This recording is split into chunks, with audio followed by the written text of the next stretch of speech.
आम्ही तुम्हाला एक बस स्थानक दाखवणार आहोत। हे बस स्थानक बदलापूरचं आहे। या बस स्थानकातून शेकडो बस विविध ठिकाणी प्रवाशांना घेऊन जातात। त्याचबरोबर जळगाव चोपडा या ठिकाणी जाण्यासाठी देखील इथून बस सुटते। मात्र बस स्थानकात महिला प्रवाशांच्या सुरक्षा मात्र वाऱ्यावर आहे।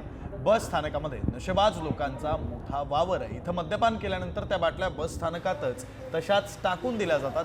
सीसीटीव्ही नाही आहेत आणि त्यामुळे रात्रीचं काय तर दिवसा सुद्धा प्रवास करणं हे महिला प्रवाशांसाठी सुरक्षित नसल्याचं समोर आलं।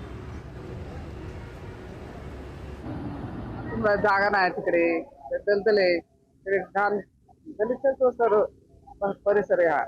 महिला म्हणून जास्त त्रास होतो। हो, महिला म्हणून भरपूर त्रास आहे ना। 2-2 तास इथे थांबावं लागते।